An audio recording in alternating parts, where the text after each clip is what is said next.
Lho lajeng dipun keparengaken kados pundi? Nggih, nuwun sewu. Kula menika ngantos kados dene pecah kendangan kuping kula. Sebabipun tiyang ing Mandrapura ngalor ngidul ngitan ngulon boten wonten yang dipun ucapaken ingkang sinuwun Prabu Aswapati putrane mung siji sinebut unting-unting lumunting banting tunggak ngepring kok ora diruwat Murwakala apa ora wedi nek dipangan Bathara Kala menika saben dinten dipun ucapaken tanpa wonten kandelipun sami liwat lumampah wonten ngajengipun pendapi ngajeng pendapi lak wonten margi ing negari Mandrapura wau Mila mboten wonten margi sanes anggen kula parikedah nggayuh pepadang kejawi namung parikedah sowan dhateng Ki Dalang Sejati Dalang Kandha Sabana lho niki panjenenganipun mila wiwit saking pidalem panjenengan ing Giriwulung kula tungka dhateng ing Dunggudel Kepoh sambi mboten mriki tan asanes kejahi namung badhe nyuwun dawuh ngruwat menika menapa bayangan bayem bayayat anggung ngremuyung rowe-rowe reng rawan kara taruturi karandang kondang kadondong ndendeng sanding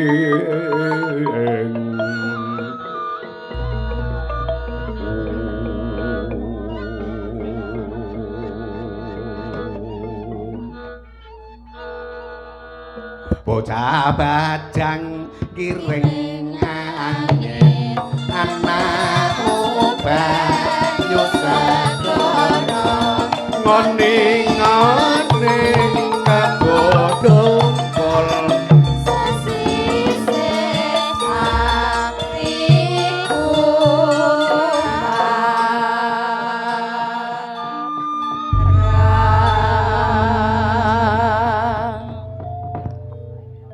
tiwasan ku nyenggreng panggan 6 iku nyongo panjenengan pancen kemeruh buat ora ndene ngono nduk sampun kula kedepi aku ndak ngerti kowe ngedepi aku 12 turu ngruwat menika menapa ngruwat menika wonten ing mastani saking tembung ngrawat ngrawat tegesipun ngrawat menika ngopeni Jobi jenengan lah asring midhanget wonten ing negari Mandrapura mriku ayo dirawat paminipun kendang kendang menika salen botenipun dipun rawatanipun sae mangke nggih sae sesarengan lan cucalipun nggih sembodo kembyangipun lan gedhokipun nika ndadosaken jalaran mboten ndadosaken kuciwa ingkang ngendang nggih mboten gelo ingkang mirengaken nggih mboten kuciwa kala mangsa cucalipun pas dipun rawat nggih jangetipun nggih dipun rawat menika mboten ndadosaken paribasan nuwun nggih yoga penyarun mboten ndadosaken mala ngeten oh nggih ngruwat menika saged dipun werdeni ngrawat nggih ngrawat menika ngopeni mapan kados mekaten cobi jabang bayi lahir cenger menika nek mboten dipun ruwat mboten dipun rawat luwe ora dene mangan ngelak ora dene ngombe pejah bayi menika oh nggih mila perlu dipun rawat perlu dipun ruwat nah ngruwat piyambak menika yektosipun mujudaken tandha cena anggenipun ngrumpaka sempuluring putra menika wau namung mliginipun ingkang dipun ruwat menika menawi ta adat kejawen menika. Nuwun sewu. Adat kejawen sanes adat Mesir. Adat kejawen menika ngumandangaken untang-anting banting-banting tunggaking aren, unting-unting lumunting banting tunggaking pring. Dono dini dono, kembang sepasang uger-uger lawang. Lajeng wonten malih ini sendang kapit pancuran kapit sendang. Saromba sarimpi Pandhawa Pandhawi Pandhawa madangake Pandhawa pipilan lan sanes-sanesipun taksih kawimbuhan tiyang ingkang nabrak wewaler. Budaya Jawi menika jangkep sanget. Nabrak wewaler menika paminipun wewaler menika meneh nggih toya ingkang mijil saking lesan alon-alon senes. Wewaler niku kok angel. Nek sajak mboten nanggap mboten sadya omongi rena-rena ngentek-entek wektu ngoten niku. Nggih ampun ngoten to. Anu Pak De wong jenenge wong takon ki adile diwangsuli. Kula niki sempremet ngoten niku surah nanggap takon mawon ngoten. Nggih. Wewaler nabrak pernatan paminipun. Wong lanang gegayan saka pring wis kethok dipun graji taksih wonten bumbung wungwang. Wungwang nggih, bumbung wungwang niku bumbung ingkang bolong menika. Menika ilah-ilah menika Jawi kedah dipun pecah. Gegayan saka pring, ingis-ingis sisane lirat-irat niku kok mboten temen-temen sisihaken. Dipun tangsuli, dipun piyambakaken mangken menika nggih kalebet panganing Bathara Kala.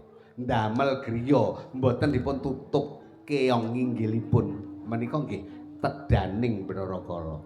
Tiang estri nggih mangaten. Wong wedok ngrubuhke dandang mongko isi ana banyu panas. Menika nggih nek mboten tumunten dipun ruwat panganing Bathara Kala. Wong wedok njebolke gendhok. Menika nggih nek mboten tumunten dipun ruwat panganing Bathara Kala. Wong wedok marung larang banget. Niku nek nganti ngentres sing tuku niku nggih nek ndang diruwat niku nggih pangane kala lho wong marung inggih.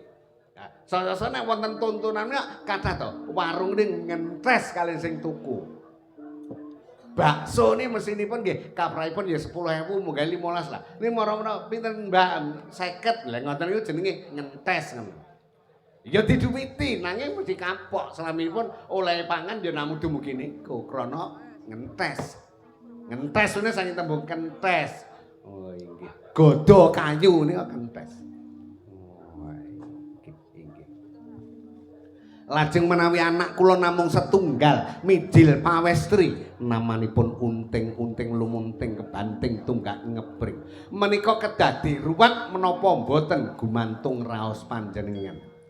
Wes mestin ica apantese padha Anggrung kepincok laku dharma Bukti sugeng rindosa Bangsa tunggal cipta tunggal satya Bangsa negara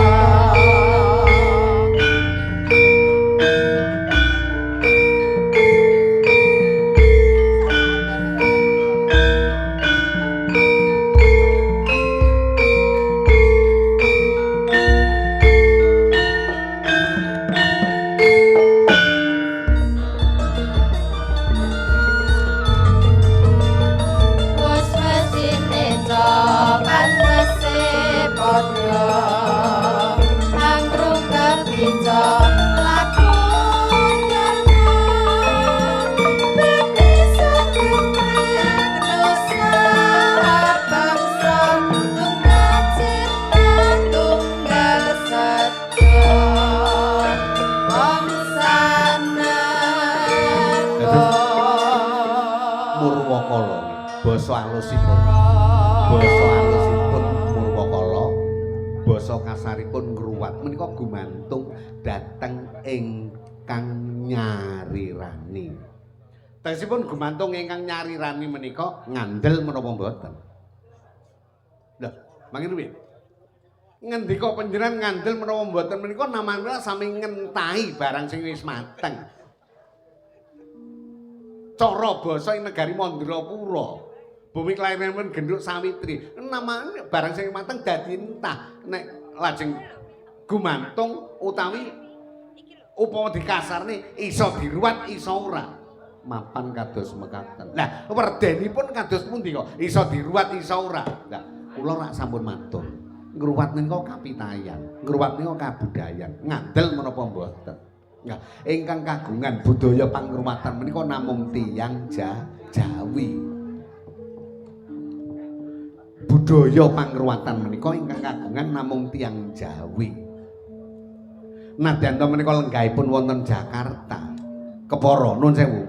Upami to lenggahipun wonten sak njawinipun Pulo Jawi. Kula nate dipun timbali dhateng Balikpapan. Kula nate dipun timbali ngruwat dhateng ing Palembang upaminipun. Nanging ingkang lenggah wonten Balikpapan, ingkang lenggah wonten ing Palembang kala wau dawahipun nggih tiyang asli kelahiran Jawi ingkang tasih kepengin nyempuluraken, kepengin nglestantunaken budaya Jawi. Budaya menika menapa? Budidaya. Budidaya menika saking tembung pambudi ingkang dipun lairaken, dipun dayakaken dados ingkang babar kaendahan menika namanipun budidaya. Babar kaendahan. Panipun ringgit purwa menika lak budaya. Ing atasipun pacucal, ingkangipun tatah, dipun sungging, nggih. Wekasanipun lan dipun gabet kanthi panggabet ingkang sampun tinemtu wekasanipun lajeng endah lamun tiningalan. Kinten-kinten kiwa tengenipun bangsa taun 17 utawi taun 60-an. Kelir menika anggenipun mentang boten damel tembaga ngaten menika. Namung deling. Niku lek Blitar duka menawi mriki. Hah? Deling rumine deling ngaten dipun cagaki kiwa tengen cagakipun nggih mboten panjang sae ngoten niku. Ombak umbuling kahanan kemajuaning jaman karana dipun sarengi kalian kepinteraning tiyang budaya menika saya majeng, saya majeng, saya majeng. Gamelan iki mboten kathah semanten menika. Gamelan rumiyin dipun tabuh tiyang sedasa niku sampun rampung. Sedasa nggih. Rumiyin gambang nyambi meking nek wonten menika ngaten. Lah nun sewu mboten ngina nggih. Wonten Blitaran niku nek jumlahe 11 paminipun sedasa mingan abu lah adatipun ingkang sok kula mboten trima menika nggih bonang penerus mung digolekne wong kenthuk. Lah nggih kula mrika niku. Etanan ngoten niku biyen ngoten. Ngantos sak menika. Lho, mongko bonang alit menika lak sakalangkung wigatos nedahaken margi. Terus nedahaken margi. Bonang barung menika dereng mriku, bonang cilik sampun nuduhke. Napa kemawon? Jawi mboten ngandel. Manyar 1000 pelok 6. Ning nong long ning long ngoten mangke lajeng mangke panjenengan midhangetang swarane bonange. Monggo.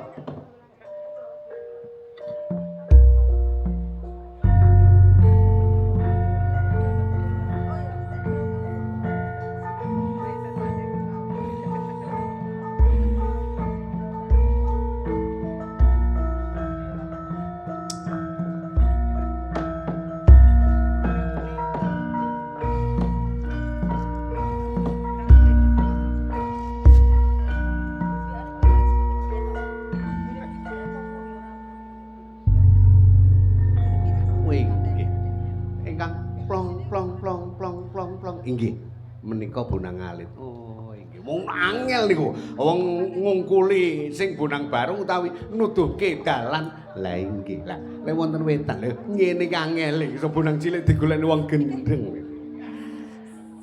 Kula niku cok mboten narimaaken menika kados mekaten kula. Oh inggih. Lajeng wangsul dhateng anak kula.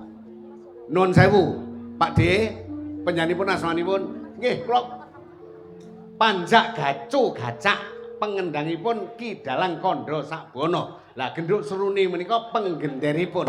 Oh nggih. Sampun dipun penggalih nek kula mboten badhe ngaturi rawuhipun penyanipun Ki Dalang Kandha Sakbana krana anak kula namung setunggal pun Sawitri menika.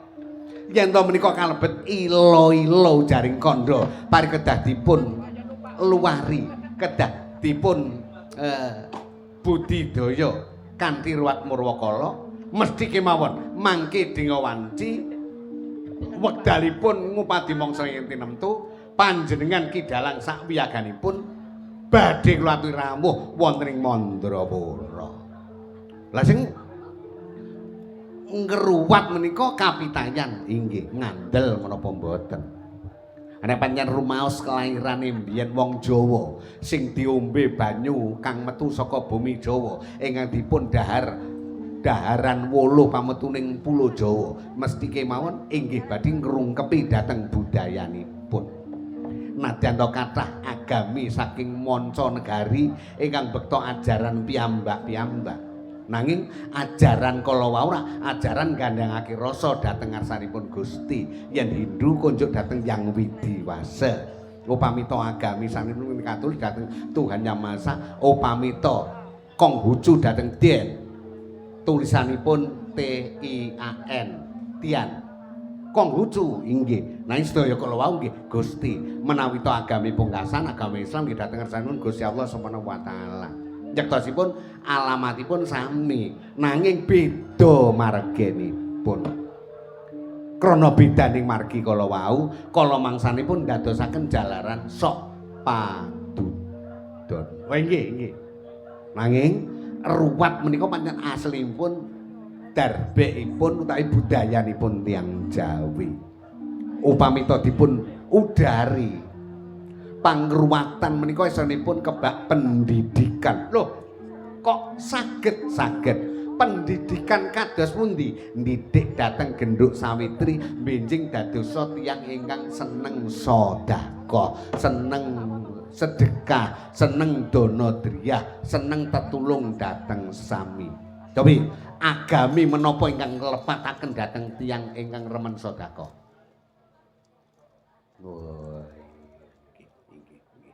Nuwun sewu badhe matur Kidalang. Monggo Genduk Sawitri. Lajeng aglar semanten kathahipun menika rak sajen. Nggih. Niku mboten napa mboten musyrik. Musyrik pripun? Niku napa mboten nyajeni demit. Mboten sadi sauri. Niku nanggapa ya sik suwi paling ya kurang setahun malih ngoten. Ngoten ati kula lara lek kasan ngruwat dina musyrik-musyrik ngoten niku. Sampun to Pakde, jenengan sampun ngaten. Kula titeni, yoga niku nek gampang nesu gampang pejah.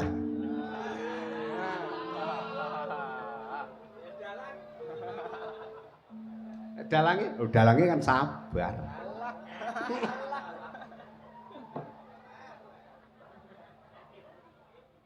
Sajen nggih. Niku mboten nyajeni demit, mboten nyajeni setan. Sajen niku lak saking wancane tembung nek dipun jereng sajian. Nah, sajian dhateng sinten? Sajian dhateng ngarsanipun agama Islam Allah Subhanahu wa taala, dhateng ngarsanipun Gusti Yang Maha Agung, dhateng ngarsanipun Zat ingkang murweng zat, dhateng ngarsanipun Tuhan. Nun sewu, wong ra ngerti ki apike takon. Nggih. Isin takon keblasuk ning dalan. Nggih.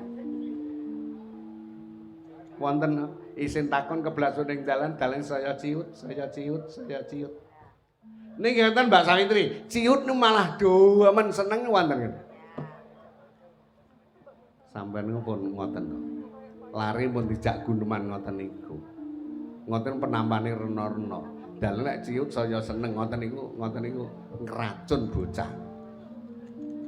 Banyol, mboten sampe Banyol niku dudu nggone Banyulan.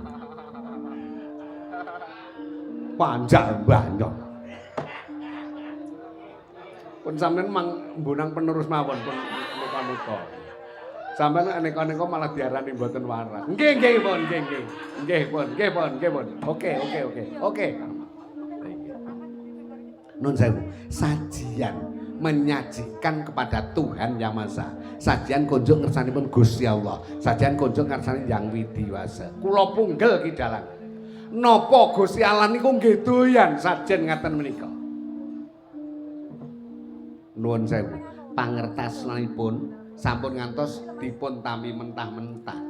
Lajeng kedah dipun onceki. dahar duren ampriksa ngrasake kados menapa nikmatipun duren menika rak kedah dipun pecah. Nanging menawi duren dipun tedha sak kulitipun. Iki boten badhe ngraosaken. Ecanipun ingkang karaos nggih saged kula.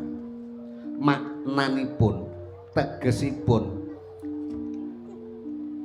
sajian ingkang arupi wulu pametuning bumi. Pari jagung ketela puhung lan sanes-sanesipun. Nggih to. Menika peparingipun ingkang maha kuwaos. Kula panjenengan sedaya para brayat ing Dunggudel, para brayat ing Kepoh, ing Sambi, ing Boyolali. Menika uripipun, gesangipun rak boten uwal saking peparinging Gusti ingkang wujud wulu pametuning bumi. Pari ditandur, wekasanipun panen, gabah dadi beras, beras lajengipun dang. Mawi kegiatanipun nasir patang perkara, bumi geni banyu angin, wekasanipun pari jagung ketela puhung dados tetedan. Nah, menika peparing saking sinten? Saking ngersanipun Zat ingkang murweng Zat Gusti Ingkang Maha Agung. Nah, anggenipun unjuk rasa dhateng ngarsanipun Ingkang Maha Kuwasa, Duh Gusti, menika peparing paduka ingkang wujud bumi ing wekasanipun ngasilaken maneka warni pari jagung ketela puhung lan sanes-sanesipun menika awit saking welas paduka dhateng kula. Mila saking menika kula unjukaken kunjuk dhateng paduka, kula pameraken kunjuk dhateng paduka. Kula mboten kinten saged gesang yen to tanpa pitulungan paduka. Upami to panjangaken anggenipun ngucapaken rak ngaten. Oh inggih. Dados mboten nyajeni demit nggih. Ingkang mboten remen kalian pangruwatan anggenipun nuwun sewu tembunge sing gampang ditampa anggenipun memfonis mesti ngaten. Mila ingkang dipun wasani pangruwatan menika mesti mboten uwal kalian sesaji. Mboten uwal kalian sedekah. Nek agama lawas ngarani sesaji, agama pungkasan mastani sedekah. Yektosipun sami kemawon namung benten cara ngucapaken padha karo salat karo sembahyang. Menika yektosipun panindake sami kemawon. Namung menawi to sembahyang menika ora reka dayanipun Jeng Sunan Ngampel Raden Rahmat. Krana jaman sak surutipun jaman Majapahit. Pripun anggenipun berani glandang raosipun para-para warga Majapahit ing taksih pitados kalian agami lawas. Mila Jeng Sunan Ngampel Raden Rahmat ngreka ndamel tembung ingkang boten tebih saking ingkang dipun ucapaken para-para agama Majapahitan. Nek agama Majapahitan ndarbeni nyembah marang Hyang, agama pungkasan ingkang dipun reka dening Jeng Sunan Ngampel sembahyang. Nah, tiyang Majapahit mboten badhe kaget. Oh, padha wae. Agamane dhewe mbiyen nyembahyang. Ning sing digawa Kanjeng Raden Rahmat Sunan Ngampel iki sembahyang. Wekasanipun lajeng mili dhateng agami kasampurna. Oh, ngaten. Nah, inggih. Nah, sewu. Niki kula bacutke malih. Kok lajeng wonten pitik urip, lele urip, dara urip, bebek urip. Menika mokal dipun sugatakaken yen to mboten wonten tegesipun. Nggih. Pitik urip, lele urip, dara urip, bebek urip. Menika mitranipun tiyang gesang wonten donya. Lho, kok saged? Saged. Cobi. Tiyang gesang ingkang wonten ing Dunggudel mriki mboten uwal saking sekawan perkawis kala wau. Gesangipun mesti sumanding ayam, sumanding buron toya, sumanding buron ingkang mabur ing akasa. Bebek menika saged urip wonten toya, saged urip wonten ing daratan. Tegesipun Gusti ingkang Maha Agung menika anggenipun kepengin nedahaken dhateng menungsa. Uripmu kuwi mung ora cukup urip padha menungsa, nanging satu kewan ya mbantu nyang kowe. Ya piye? Ingkang dipun wansani Sajen Panggang Bujeng. Panggang Bujeng. Panggang menika racakipun wonten Jawi Tengah, Jawi Wetan mesti dumados saking ayam. Nggih mboten. Nggih. Jawi. Ayam ini ingkang damel sinten? Gusti ingkang Maha Kuwasa. Lah, menika nek pancen purun ngraosaken, menungsa menika saenipun dipun giring kalian Gusti Allah supados mangertos nek kabeh-kabeh tekliwiri kahanan menika mboten saged uwal saking peparinging Gusti. Oh, inggih. Panggang Bujeng. Nah, nun sewu menika radi keladu. Tiyang menika kewan, wong menawi sampun seda, yektosipun nek gelem ngakoni malah isih haji kewan. Loh, kok saged? Saged. Sakmenika ayam dipun beleh klekek, dipun grujuk banyu panas, wulu dibubuti, dada dibengkah, wekasanipun dipun garang, disunduk mawi deling, sujene si panggang kala wau. Sasampunipun dipun garang rampung dipun bumboni batang ayam mau lho, dibumboni sasampunipun bumboni lada dipun tumpangaken wonten ing piring ingkang lonjong. Kiwa tengenipun taksih dipun paringi bangsa sayur, kobis lan sak panunggalanipun. Dipun tumpangaken meja. Lho, tiyang menika sami doyan. Jawi, sakniki batang tiyang dibumboni lada ditumpangne meja. Sinten sing purun nedha? Yen mekaten batang kewan kaliyan batang tiyang awis batang kewan yen to purun ngakoni kados mekaten. Lah liting dongeng Mbak Sawitri, liting dongeng. Dadi wong kuwi aja gleleng. Sing sugih calone mati, sing melarat calone mati, sing pangkat ya mati, sing rakyat ya mati. Sedaya kelingahanan sifat manungsa kala wau benjang badhe dipun budidaya ing dalem sowanipun wonten ngarsanipun. Mrih tebih saking bilahi panjenenganipun ingkang minantu pakurmatan Bapa Hendar ngungkih sarana budidaya sempuliripun genduk Deva Putri Prasetya menika mawi sarana adat Jawi wujudipun pangruwatan.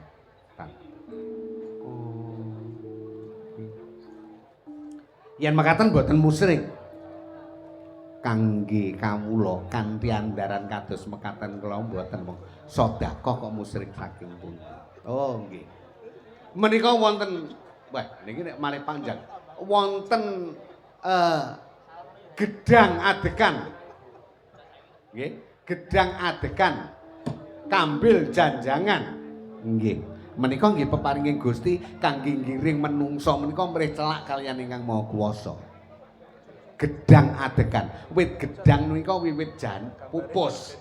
Wiwit pupusipun ngantos dumugi oyotipun ingkang kependhem bumi. Pundi ingkang boten mawa toya? Pundi ingkang boten asrep?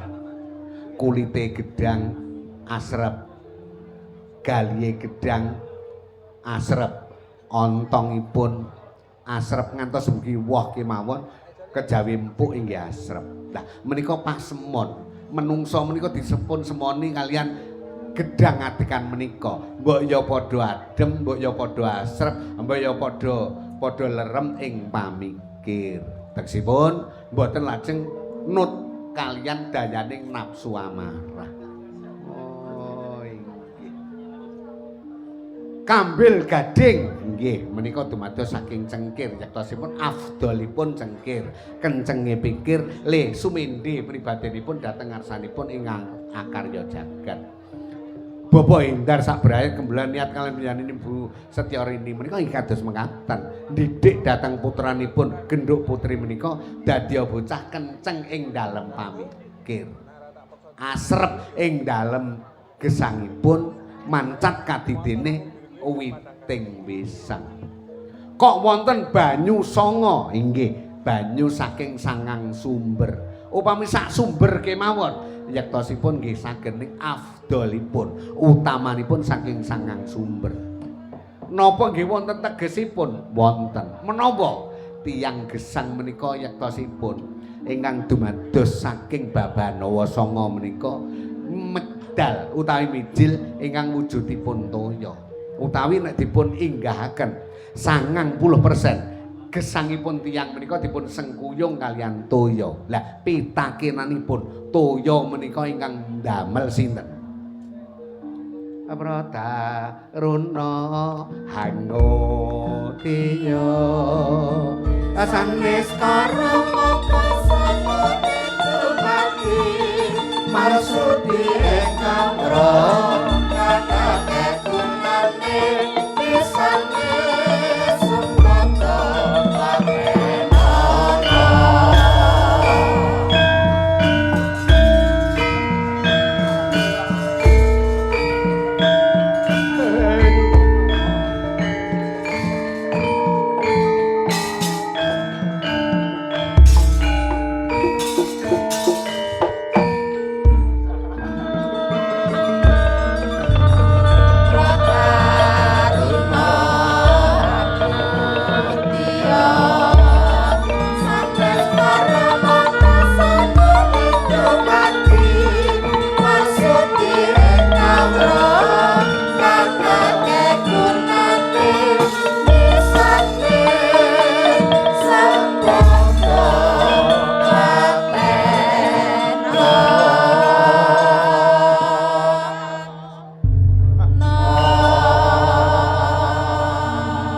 kula remeni mila demung kalian saron wonten ing pados margi piyambak. Tujuane padha niku aku roh dalane. Inggih lah. Budaya menika wonten mriku. Inggih. Inggih. Jebul kula lajeng srawong-srawong tesih mboten sara jangkep sekedhik-sekedhik mangertos yen to ruwatan menika asalipun pendidikan. Inggih. Ruwatan pendidikan yektosipun kados mekaten. Pangaksami agung krana menika sampun pinanggih dalu dasaripun kula namung sakdemi minangkani dawuhipun Bapak Endar Ibu Rini mangke taksih dipun lajengaken pagelaran ringgit purwa secara wetah sedali natas ing badhe kapandikan penyanipun Ki Cahya Kuntadi calon haji. Jane nggih calon niku mboten sah diomongni. Mboten. Sinten ngertos bibar menika taun ngajeng wiyaga jangkep Madangkara menika bidal. Nggih dipun bidalaken niku. Nggih mboten kok dipun bidalaken napa jenazah.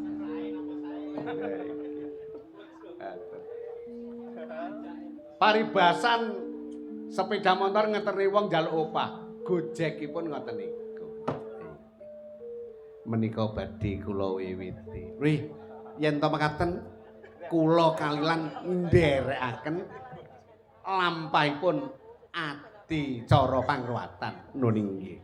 Gusti Maha Asih mring setan pilih kasih.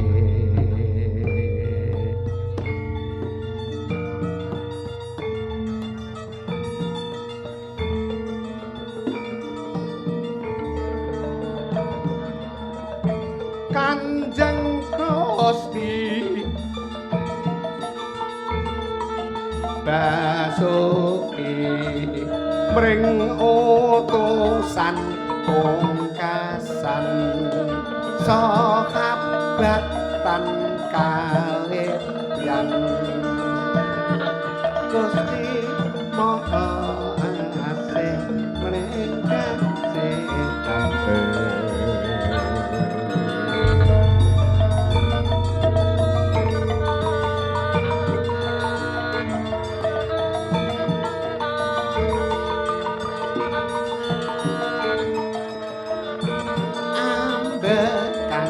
setan pegat turun yen kageping mripat banyu saka nglangi wimbuh kilatan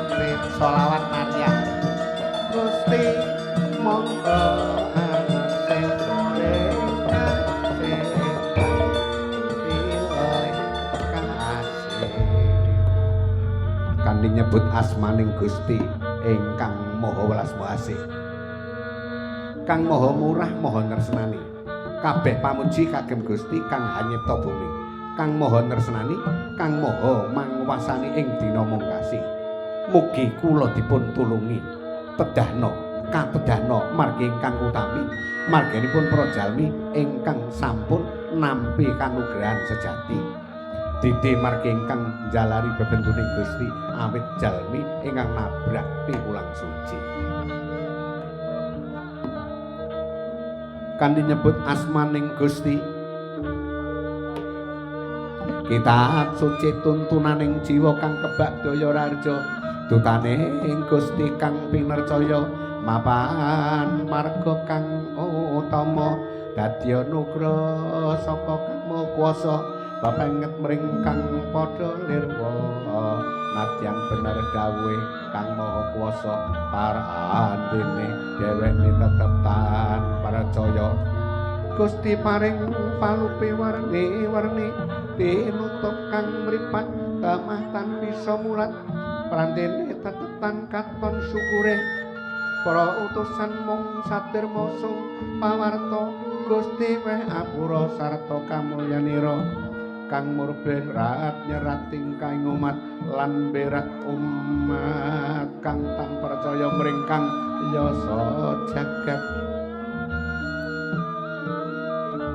para utusan sunutus kanggo sira kene sira tetepan percaya pangeranmu mung maha wikan pangeranmu maha wikan ngono sabdane para utusan kang dadi utawa kang ndak pundi medharke perintah ingkang maha suci kene sira tetep tan percaya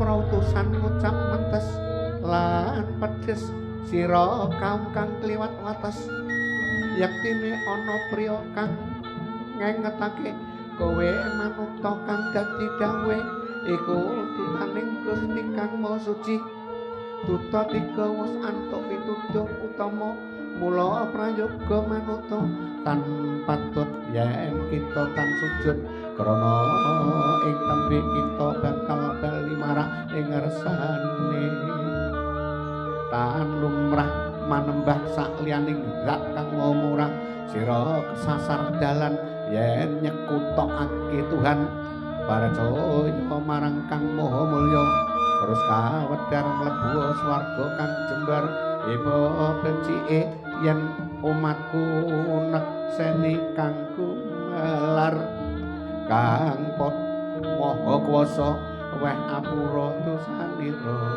uga paring mulya ing sira aja nganggep mlecet-mlecet tan ana prajurit kang tumurun saka langit srana swara guru sira dadi kunarpa kang maya idutaning Gusti bakal ketun bangeti yakti tan ningali para jalmi lebur tanpa dadi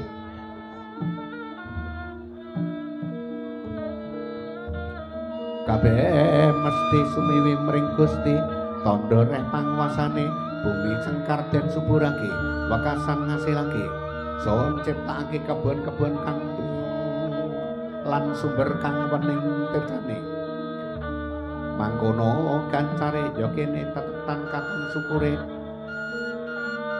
maha suci kang anyipta bumi ugi kang nyusuli dumadi ning rina lan wengi lan srengenge kang mapan dununge rembulan kang uga mapan dununge tan badhe rembulan jejer lan srengenge uga sun ciptakake samudra sun ciptakake tumpakan ing bumi lamun sun kersakake tumpakan ing samudra bisa sun kermake tan ana kang nulungi marang kowe kejaba awit saka rahmat ingsun upama sira nyumurupi sira mesti wedi mring pasiksan geni nanging sira tetep setan ngakoni parandene kowe kepara nantang bae dheweke genti kewetu cape kowe wong keblaso jare Gustimu paring pangan wong keluwen endi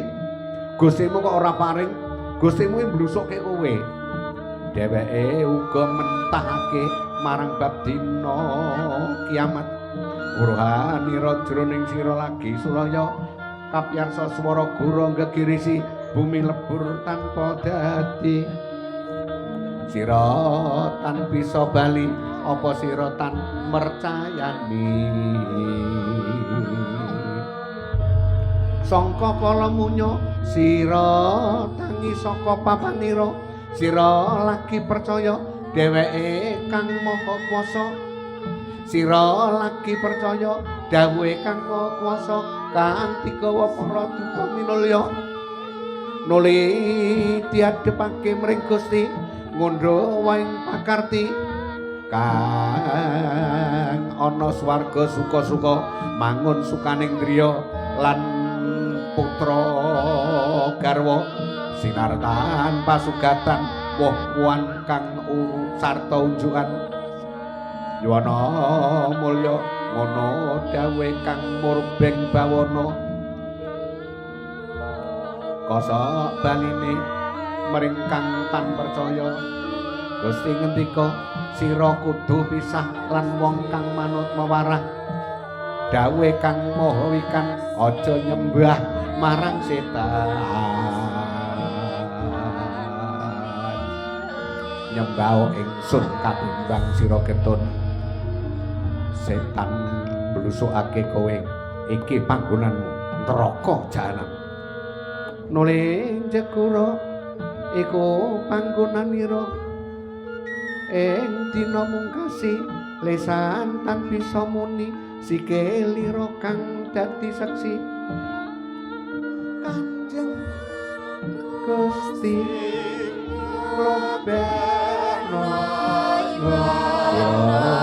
sedhip banget mripat tan bisa ningali lamun sun ngrasake sun rubah praune apa sebab dheweke tan mikirake kitab suci mung sun mulangake marang nabi Bapenget kawedhar pasiksan tetep kanggo kang padha ingkar sira tan nyawang kewan kanggo mrangkang aning kandhang yakti ikan cipta dening kang maha gesang kewan kanggo tumpakane uga dipangan daginge diombe susune ya kene tetep tan katon syukure sira tetep nyembah sak liyane kang maha murah Brahala tan bisa nulung ing sira dheweke aja kok poyoki ingsun maha mangerti sira tan dada dumatinira saka tirta ingkang ina sira lali marang asal usul ira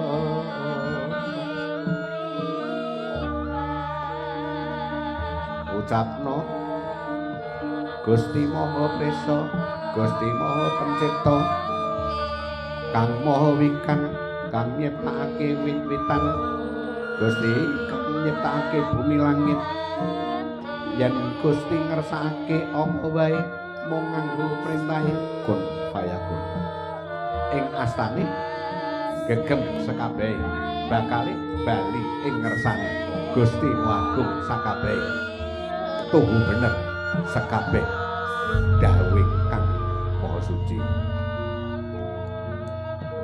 sadat kalimah kalih kawedhar tur kababar oh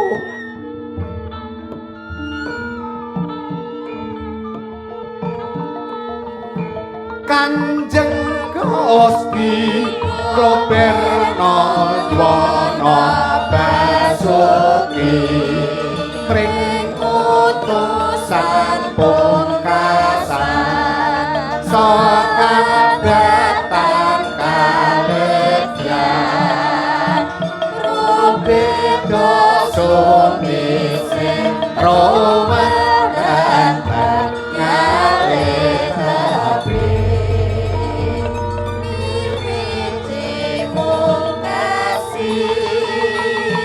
manut piwulan suci Tegekan tanpakan gunung Yekadeping mripat Menyusup langit Wimbo jilatake Gusti Maha Asih Mrengkesetan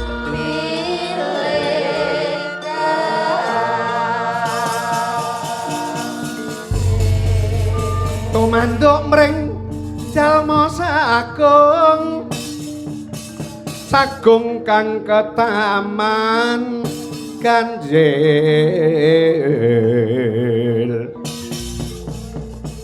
ganjil karana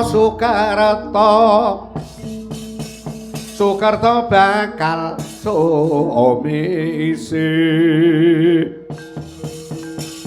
sumisih mancat pangruwat dalang sejati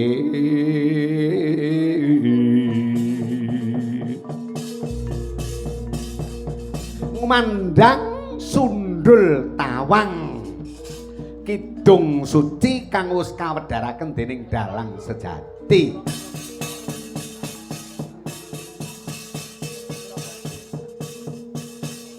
nampek kasempya ing angin ngalor ngulon nganti prateng sak luhuring Ndloka Madirda kagiat dewaning kamurkan nggih Sang Hyang Kala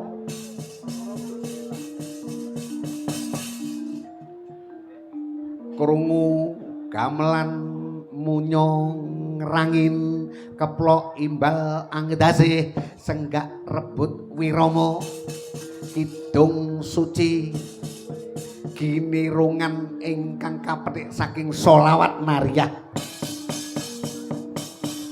tanpa sranta Jwangkala ngetrapke busanane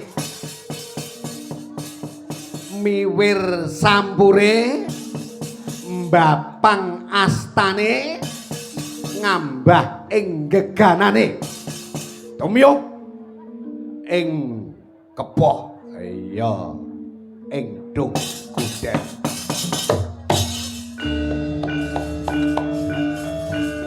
lelawa gumandul ing pangkabek-kabek Neromila susah tak bisa amuan Matine pandawa Matine pandawa Santanana tumor Prikasi amin tabrak Jat nasakari Kamsakan tanjung Syukuran belaskan Sesangat tak bisa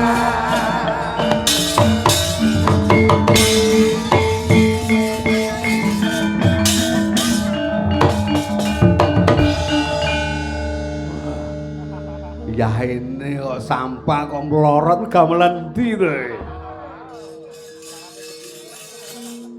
yen boyo lali wadate kiblate condong raos Semarang larase nyendaren ya kene iki ana gamelan kok larase kok kombor temen gamelan melorot semene sing nabuh kok ya gelem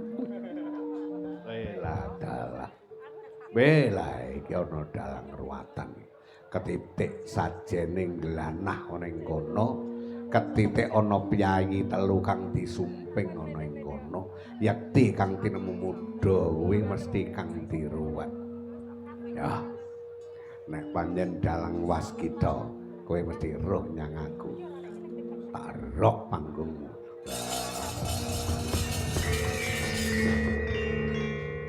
nonton ora teko nonton maning grok gedebok panggohe dalang pengen tak sawat cempala ndasmu kowe ngerti marang aku ora ngerti apa dudu dalang kandha sakbana yen pancen dasare ngerti kowe sing padha cedhak karo panjenenganmu Kang Dalang sisihno aku kepengin kekandan karo kowe ning nganggo cara mataraman Nyedhak sing baku aku pengen ngerti karo kowe. Apa sing dadi karepmu? Monggo sing nuwun Prabu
aja ganggu gawe kelawan kabudayan.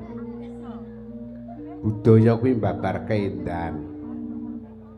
Wis ana rumus, wis ana dalil.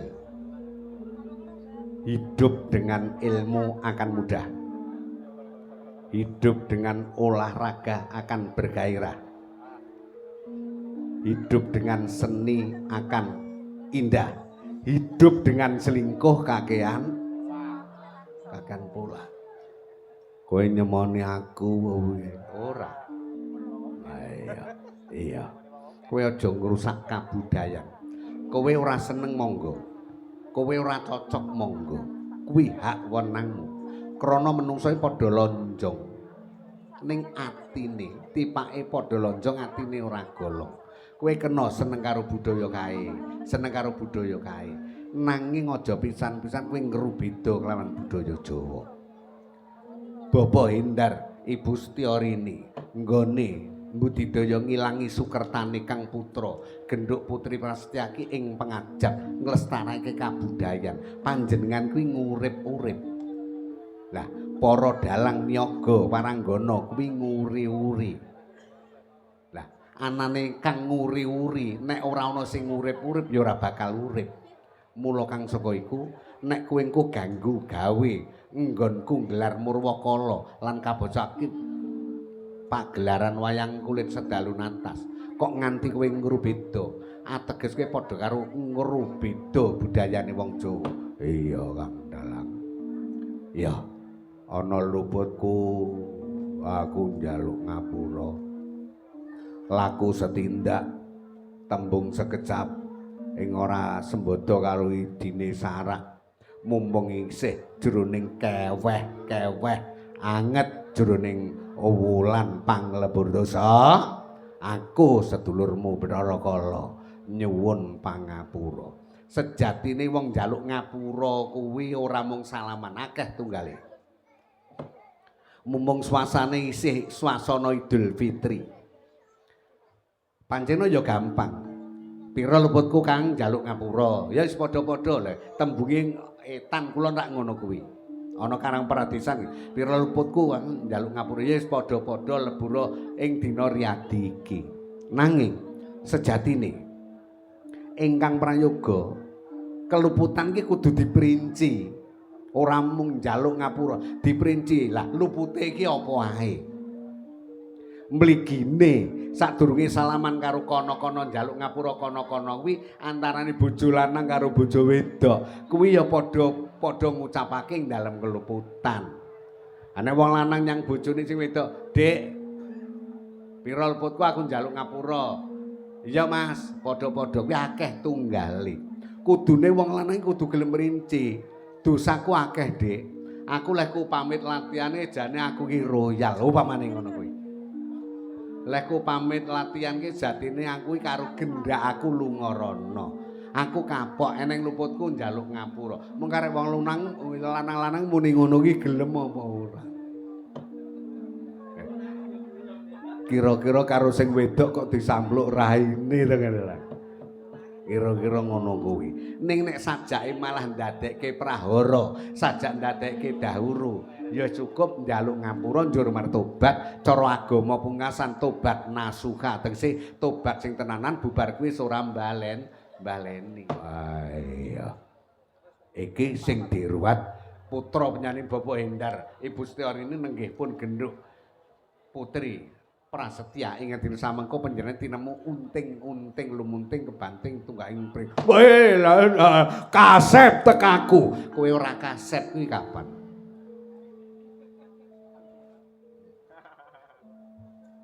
Angger metu kowe tekamu ya muni kasep. Wah ya. Kuwi cadongku lho, Kang. Sapa? Genduk putri kuwi cadongku. Tekse cadongku ki piye? Kuwi panganku. Terus mulai nek banjur wis tok ruwat Murwakala ateges panjenenganmu nampek pangane kala, nyepak pangane kala. Lah, saiki ngono, pumpung suasanane isih Idul Fitri, yo nyambut gawe bareng. Nyambut gawe bareng iki karepmu piye? Leh mung ruwat aja murah-murah. Leh mung ruwat tok kuwi kowe njaluk 150 juta ngono lho Kang. Terus? Lah iki engko kan akeh wong sing ora kuat. Lah wis ora kuat. Nah wis ora kuat lan ora ngruwat. Lah wis ora ngruwat lah iki engko panganku. Bocah sing ora diruwat iki panganku mergo ngruwat kuwi. Ragate akeh, tanggawane ya larang. Kowe tak kandhani. Prasetyaning dalang sejati. Ngruwat kuwi ora ana regane. Wong ngruwat, dalang ngruwat iki padha karo pengajian. Kowe ngerti pengajian? Pengajian saka tembung aji. Tegese aji. Aji tegese ana regane. Lho, pitikmu kok ajeni pira? Umpamane. Wedhusmu kok ajeni pira? Kirikmu kok ajeni pira? Mbaris cocok regane ya diduwiti, kirike digolong-oleh wis ndek enek suarane iki. Wong ngaji kuwi golek pengaji ana ngersane Tuhan. Ngaji golek pengaji golek rega ning ngersane Gusti Allah. Agama apa wae mesti ngiring marang menungsa kuwi tumuju cedhak karo Gusti Allah. Konghucu ya ngono, lumantar nabine sing diarani Nabi Kongzi. Kuwi uga ngiring marang para-para brayat Konghucu kuwi nyedhak karo sing gawe urip. Ora ana agama iki sing ora ngiring titahe utawa umate tumuju panembah. Iya Kang Dalang. Mula upama ta dina samengko aku marak sowan ana ngrasane penyanyi Bapak Hendar Purini. Iki sak glugut ora ana rasa kepengin kudu semene, kudu ngene babar pisan ora. Kejaba raketing tali paseduluran munggo agama Islam silaturahim kuwi ndawakake umur. Nek wis silaturahim ndur silaturahmi. Malah ana kiai sepuh kang ndawake ora silaturahmi, ora silaturahim ning uga kena ditesi rahim ki uga saka temu rahim. Rahim iki sih adah bayi tegese wong Blitar karo wong Boyolali kuwi kaya-kaya sak pengandungan. Iso ditampa? Bisa. Dadi nggonmu tekan kene iki babar pisan ora pamrih ngono kowe. Aku sung pitulungan. Gandeng dipercaya ngibarate wong salat aku kuwi sing ngimami. Penyanyi Bapa Hendar sak brayat kuwi sing padha makmum. Mula kang saka iku yen to kowe duwe petungan larangno regane men ora kuat, engko nek ora kuat terus bocah Sukerta tok pangan kuwi kleru tur banget. Wah iya. Wes saiki pitakonane kang pungkasan. Krana kowe kebanjur tekan kene ning nyatane kowe ora bakal oleh pangan. Krana tadamu wis kelakon dirumpaka, diupakara, wis diwiradati nganggo ruwat Amurwakala adat Jawa panyuwunan mangrasaning Gusti Kang Maha Agung. Tertamtu wae sedyamu kuwi wis mrucut. Genti aku tak takon. Bocah Sukerta sing wis tok pangan kuwi pira wae? Aku ora iso ngitung, Kang. Sebabe saking akehe. Jroning kowe mangan bocah Sukerta kuwi ana rasa getun ora? Ora. Ana rasa dosa apa ora? Ora. Kose. Yen kowe ora rumasa getun ora rumasa dosa ki dasarmu kepiye? bocah Sukerta kang dicadhongake marang Bathara Kala kuwi Kang. Kuwi kabeh iki sejatine Kang wis disahake kanggo panganing kala. Ontang-anting banting unting-unting lumunting dana dini dana kembang sepasang uger-uger lawang lan sapanunggalane dening Bapa Bathara Guru lak wis dipasrahke nyang aku. Kejaba nek pancen diwiradati nganggo pancatan ruwat amurwa kala. Nanging sing ora konangan pangruwatan lak pirang-pirang ya pancen ngono. Mau wis ndak andharake kowe rumasa dosa ora? Aku ora rumasa dosa. Jalaran kowe pancen panganku. Kadhik sing maringi Gustiku. Ya wong tuaku, ya sesembahku. Sing tok karepke Sang Hyang Guru. Iya, Sang Hyang Bathara Guru mungguhe Bathara Kala. Kuwi Tuhan, kuwi Gusti Allah. Lho. Halo, kancamu tangi neh lho. Kang Panjake ya engko tak jake mengko. Nek Bathara Guru kok anggap Gusti Allah berarti kok anggap Gusti Kang Maha Kuwasa. Pancen kaya mangkono. Gusti Kang Maha Kuwasa kuwi sak ngertimu kepiye? Tanpa sanak, tanpa kadang, tanpa pamong, tanpa mitra. Dumadi saka kananing pribadi. Kowe krungu tembung Togog, krungu. Kowe krungu tembung Semar, krungu. Semar Togog kuwi dulure Bathara Guru.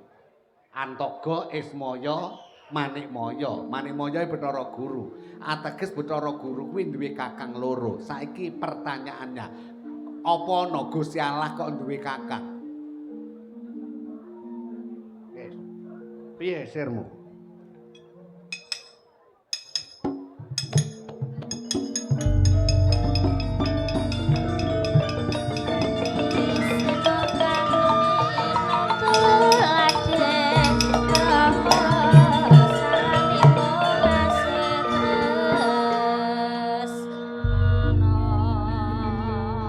Pembunangmu penerusi apa ya baju barat? Dudu. Weh, gandange ora lama. Ayo, saiki wangsulana. Apa ana Bathara Guru kok duwe kakang? Kowe ngerti?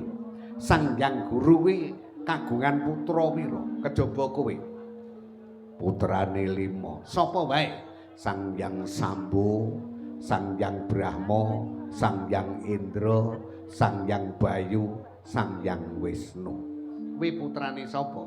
Putrane Bapa Bathara Guru. Kuwi nalar apa ora nek wekasane njur kok anggap Gusti Allah? Oh iya. Iya. Kowe besok bakal gendong dosamu krana lehmu mateni bocah pirang-pirang kuwi. Kowe dosa. Aku ora bakal dosa, Kang. Loh, kok ora bakal dosa kepiye? Jare donya iki sok kiamat. Pancen mengkono. Donya dilebur, jagat hancur, lebur ora nggumun. Apa sebabe? Aku iki dewa. Terus krana aku dewa, aku besok mabur. Donya hancur, aku mabur. Kekuatan lemu mabur kuwi pirang sasi. Pesawat ya. Pesawat upamane nek Jawa Wetan Juanda nganti tekan Cengkareng kae mung sak jam luwih 5 menit utawa 10 menit. Saka ing bumi kene menyang ing tanah suci kuwi racake 10 jam utawa 11 jam. Lerene pesawat kuwi ana luwih saka dene 12 utawa 13 jam. Mula nggonmu mabur sepira suwene kowe mengko mesti bakal duwe kesel barang. Nek wis kesel kowe mengko mesti bakal medun. Aku nek ku medun ora nggumun nek donya dilebur. Nek mu medun nyang endi? Nyang Gunung Himalaya. Gunung Himalaya kuwi disangga sapa? Disangga bumi. Nek bumi hancur wekasane gunung iki hancur apa ora? Oh iya. Nanging dewa lak panggah urip. Dewa diarani urip iki krana ngombe tirta kamandanu banyu penguripan. Nang jatine dewa ya padha karo menungsa. Donya digempur kabeh klebu dewa kuwi bakal nanggung dosane keluputane nalika nggone padha ngemudhekake laku jantrani jagat raya. Wah iya. Yen ngono aku besok bakal nampa pidana. Bocah sing wis tok pangan mesti njaluk pengadilan marang ngersani Kang Maha Kuwasa. Iya, Kang Dalang. Wiwit dina iki aku krasa yen kleru. Aku krasa yen to luput. Aku ndodho yen to Rama Kulon Bathara Guru dudu Gusti Allah. Iya. Njur piye? Kaya aku ngene iki isih ana pangapura apa ora? Ngene. Sepira dosane menungsa isih ana pangapura. Kejaba musyrik lan syirik. Musyrik menyekutukan Tuhan, syirik nyembah marang sakliyaning pangeran. Iku wis tan ana pangapura. Ndugale menungsa tekan sepira, nakali wong wadon tekan sepira, selagine isih gelem tobat nasuka, Gusti isih kepareng paring pangapura. Iya Kang Dalang. Aku lak nyuwun pamit ning sangonana ing pengajap men aku panggah sugeling kelawan waspada ing pengajap aku iso melu dalane para-para kang tinemu bener. Ya, yen to pancen kuwi sing ndok karepake. Ayo, monggo wa panjak gacu gaca Mbak Yusruni dipun wangsuli malih. Gusti Maha asih mring setan pilih kasih.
Hasan bareng aku sowan menyang Endung Gudel.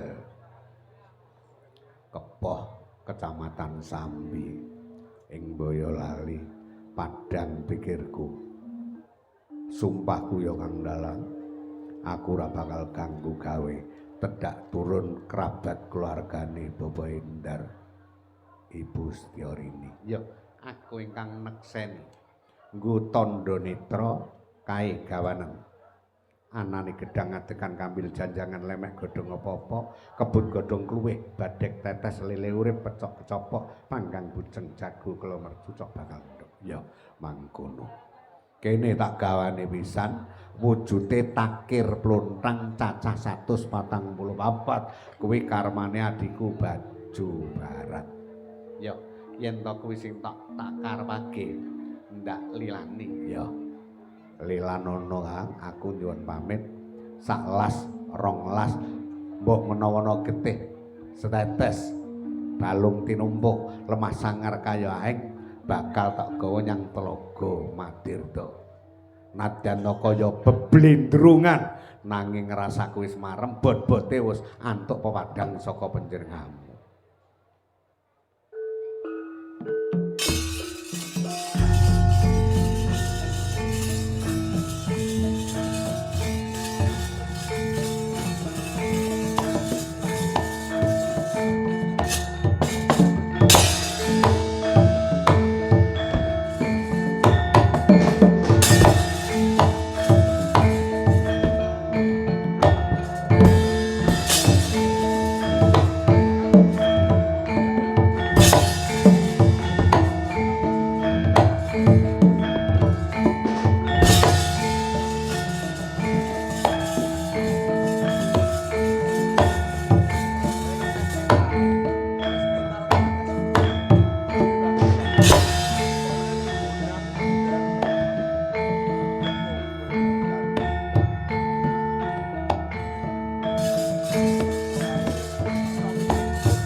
Orang kira babar pisan Sri lan kowe Jaka Sedana nusul menyang ing Kedung Gudel Kepoh Sambi Boyolali. Iya Kang, krungu lamun to panjenenganmu dina saiki ruwat Amurwakala. Tinimbalan awis saka keparenging Bapak Endar Ibu Setiorini mula aku banjur semengko kelawan kadangku Jaka Sedana sowan mrene melu mangayu bagya, melu njurungake, melu ndedonga nyuwun marang ngersane Kang Maha Pinunjul. Muga-muga pinaringan kabul ya Kang Dalang. Ya, malah tak jaluk kowe aja bali. Terus kowe tetep manggon ana ing dalem kene, melu ngreksa marang raja gadahane, melu ngreksa rejekine ing pangajab bisa sempulur minangka sangune pangibadah. Iya Kang Dalang, aku manut nek pancen aku kok titipake ana ing dalem kene aku nderek ya mung aku meling ya Kang Dalang, aku meling. Iya sing kok karepake. Bakal kepiye wae pancena iki mligine umatku utawa bangsaku wong wedok. Kuwi pancen kono kene kuwi ora ana kang ora seneng karo Raja Brana, ora ana kang ora seneng karo kadonyan. Ora ana kang ora seneng kan gebyaring sandangan. Terus donya iki ora kaya mbiyen. Jagat iki ora kaya mbiyen. Wong wadon anggen-anggen gumrombyang kumrombyong ngono kuwi mundhak dadi lan becike wong padha ngalembana. Wadene jagat sing sepuh ki ora ngono. Aku Betari Sri meling marang para-para wadon-wadon ing kepoh kene Kang Dalang, aja nganti seneng nganggo sandangan kanggo mebyar ingkang mencorong, nganggo kalung geyong-geyong, nganggo gelang nganti tumpuk tekan sikut lan sak manunggalane. Ngono kuwi padha karo ngundang jambret, munggahe padha karo ngundang marang rampok. Mula Kang Saka iku saka panyuwunku, sugih ora perlu dipamerke, jagate saiki wis salin. Sugih ora perlu dituduh-tuduhke. Iki mengko mancing kawigaten para-para durjana. Iya tak kandhanane. Kejaba Kang Saka iku ya aja nganti lali kelawan kang diarani sedekah. Wong kuwi duwe kaya, nanging kayane kuwi ana hak zakat mal sing wajib diwetokake. Nek zakat fitrah umume wong desa kuwi diwetokake lumrah, wong kabeh sugih miskin padha meh 3 kilo utawa 2 kilo 7 namung sing diarani zakat mal kuwi hukume wajib. Kanggo sing duwe kaya 1000, 1 juta kuwi wajib disisihke sing 20. Sing duwe kaya 2 juta wajib disisihake sing 50. Nganti 4 juta disisihake sing 100. Iki dilumpukne. Nek wis oleh setahun akeh lho Kang Dalang. Nek wis nglumpuk nggo nyantuni cah yatim piatu. Bocah yatim piatu kuwi dongane mandi. Ngono. Nek duwe kaya dilumpukke. Dadi sing perlu zakat mal kudu ditokke iki kudu disisihke. Aja nganti kok pangan, aja nganti dadekke siji karo kayamu. Kuwi padha karo mangan kayane bocah fakir miskin. Gedhe dosane. Iya, mengko nak gatekake kowe sedono. Iya Kang Dalang. Kowe melu-meluan nyengkuyung ning dalem kene. Yo, mung aku meling. Welingku mung sedirik wae sing dirani penghasilan. Kuwi ora beda kaya Mbak Yusri ana jakate. Para coba yen to dina samengko akeh ama ingkang rubeda marang sempuluring pari, jagung, kacang, ketela buhung, iso uga para warga petani kuwi lali kelawan kewajibane. Kewajibane piye? Panen gabah sekintal, 2 kintal, munggahe dadi 13 kintal. Upama to oleh panenan 13 kintal, sak kintal kudu dijakatke. Oleh 13 ton, sak ton kudu dijakatke. Kuwi wajib. Nek nganti duwe bondo ora dijakati, kuwi bakal jiret marang kang duwe bondo iku dhewe. Oh iya pancen kaya mengko. Nuwun sewu ingkang lenggah wonten wingking. Piantun sepuh kula dereng nate srawung. Iya Ki Dalang ditepungake. Aku danyang ing kepoh kene. Aku kang cikal bakal ing kepoh kene. Kene iki mbiyen alas gledhekan. Aku sing babat, aku sing buka. Nganti saiki wong kepoh, wong kang mapan ana ing dong gudel iki lak mung karing nglingguhi kloso gumelar, mung karing ngrasake kepenake. Sing rekoso aku, danyang ingkang cikal bakal desa kene. Aku mung njaluk. Mbok yo ora ketang setahun pisan, apa kuwi bersih desa, apa kuwi mengeti desa, apa kuwi memetri desa. Yen to agamane agama pungkasan ora ketang mung sak Fatihah aku ki mbok dikirimi contonipun ilarohi khususon ingkang cikal bakal ing kepo lahul Fatihah upamane ngono panganku ya mung kuwi para arwah kang dina samengko lagi manggon ing alam barzah utawa alam kubur kuwi mungguh kapitayanku pangane ya mung dongane sing ana donya. Ane wakasane sing ana donya wis ngrasakne penake, wis ngrasakne mulyane, lali kelawan para luhure kuwi kleru tur banget. Gandeng penjan dalang golek wayah cangikan ngomongno ya Kang Dalang ngono kuwi. Ben padha ngerti nek kene iki mbiyen alas sing cikal bakal ki aku, Ki Danyang. Inggih kula istokaken. Wonten piyantun kalih sepuh-sepuh kok isih guyub rukun. Nuwun inggih. Mas Dalang dipun serawungaken kula kekalih niki dipun wasani Kaki Among Nini Among ingkang ngemong dhateng badanipun Genduk Putri Prasetya menika. Kula ingkang ngomong. Oh inggih. Namung kula nderek meling. Niki nek cara agama pungkasan ya Raqib Atid. Raqib Atid niku malaikat sing tukang nyateti ala becik mungguhe kelakuane si menungsa wau. Kula namung meling. Bocah saniki le angil-angil ditata. Lare sak menika kuwi angil-angil diatur karo wong tuwa maneni, karo ibune maneni, bahkan wonten anak sing mentala mateni mboke, mateni bapake nandu pilah mindalik. Lho, niki nek nganti kedadian kados ngeten iki, aja kesusu nyalahke bocahe. Wong tuane harus introspeksi mawas diri. Bocahku iki kelebon apa? Rejeki sing tak wehke mbiyen kuwi resik apa reget, kalal apa karo. Mligine lare ing ngatasé wonten petengan, wonten kandutan. Niku jangan sekali-kali diberikan makanan yang haram. Niki mbebayani banget. Lahir cenger, mpun ngantos pisan-pisan ditanggapne perjudian.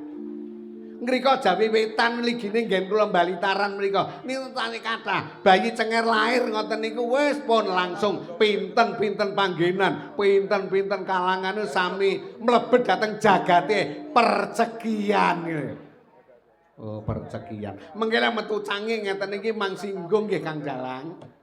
Niku mengke bocah nek diwenehi kaya wae utawi kayane saka asile perjudian niku diatur nggih angel. Angel tenan. Gusti Allah namung manut sing dileboni bocah iki reget resik. Insyaallah menawi dipun lebetaken dan badanipun putu kula Putri Prasetya menika insyaallah sarwa resik, sarwa halal. Bapak Indar, Ibu Rini piyambak anggenipun lebetaken nafkah nglebetaken tetedan dhateng pun Genduk Prasetya menika insyaallah resik mulane insyaallah gampang ditata gampang diatur bekti nyang Gusti Allah bekti nyang wong tuwa bekti nyang ngarsane mara tuwa besok nek serabi bekti nyang guru nadi Allahumma amin. Pun Kang Dalang ngoten mawon niki mengke kalilan kula badhe wangsul dhateng papan dunung kula nanging sampun ngantos kesupe Kang Wiyaga. Nggih, cobi mang madhep mriki. Menyura nggih. Nggih, nggih, nggih. Pun niki misen pinten dangunipun. Wis dangonggen niraku. Oh. Wis sampe samono kuwi lah. Apa iki nabilehmu aliang kuwi ya. Muga-muga kabul ya Kang Dalang nggon Murwat Murwakala. Muga-muga kabul nggon Murwat Murwakala. Monggo ngruwat jatine ndonga nyang ngarsane Kang Maha Kuwasa nanging nganggo cara budaya. Ki Dalang, rahayu kang tinemu, basuki kang pinesti, wana kang sinedya. Aduh beyong bian wayah apa iki rambu lan bos ngayom enggak agono terang abyor lintangi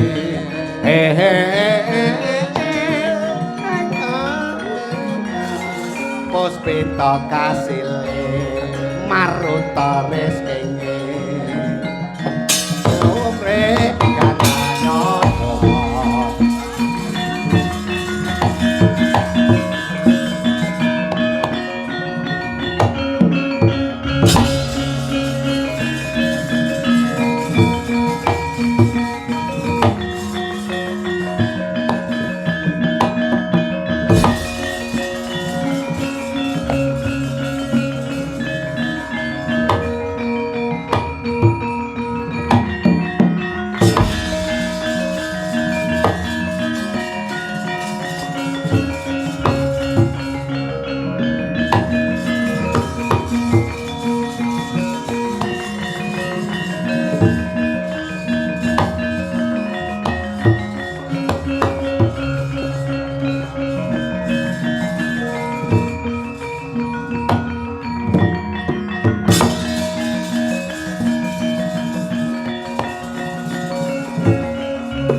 Jeng semonten kula suwun tindak dhateng negari Mandrapura. Kula kepengin ndonga ngangge cara budaya tan prabéda ingkang dipun gelar dening minantu pakurmatan Bapak Indar. Nuwun inggih. Sawitri Lare Sukerto. Mrih mboten dipun ceraki kalian Bathara Kala. Sampun kinalang kalilan nyuwun pamit daya-daya kula enggal duwe negari kula. Nggih. Sewang-sewangan kalisa pangrencana mangwana.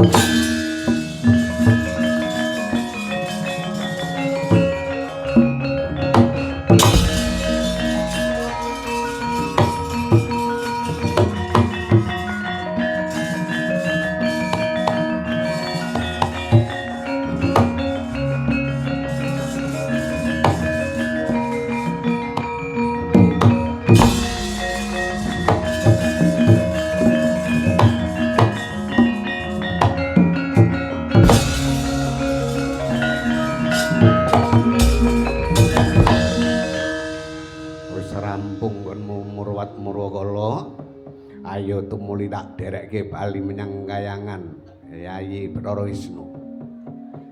Pangaksami kepeksa kula mboten saged ngindahaken dawuh paduka Kakang sebabe dalu menika mangke kula taksih badhe anekseni pagelaran Ringkit Purwa sedalu natas ingkang badhe kasarira dening Ki Dalang Cahya Kuntati jangkep para karawitanipun Madangkara tuwin wonten Kartika tamu ingkang badhe rawuh mriki.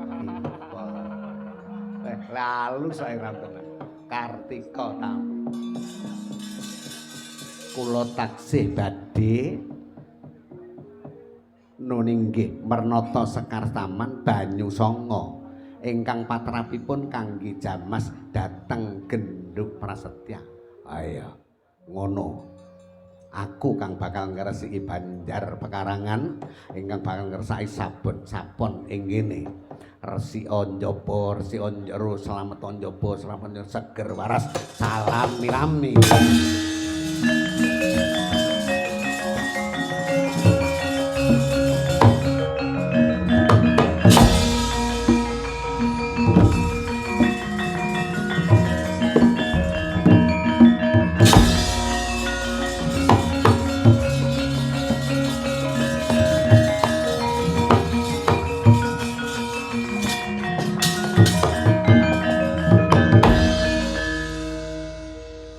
Panjenenganipun Bapak Indar nggih. Mangke Banyu Sanga ing sampun wonten menika kagem siram genduk. Kagem siram genduk. Lajeng pangsami. Ngrasuk agami menapa genduk? Islam nggih. Nggih. Menawi agaminipun Islam mangke ling ngrujuk ganjil. Nek ping 3 nek ping gangsal nalika ngrujukaken bismillahi Allahu akbar. Ngrujuk malih bismillahi Allahu akbar. Bismillahi Allahu akbar. Menika lajeng krana menika mujudaken nadar panjenengan amrih luar sukertane ical beka sengkalane kantun rahayune. Monggo Mas, penjanyelak mriki saged miyos mriku napa mboten? Niki namung penjan asta dipun glandang. Nggih. Melangkah mriki saged. Dipun glandang nggih menika. Nggih, mugi luar rubidanipun kantun mangke rayunipun. Allahumma sholli ala Muhammad.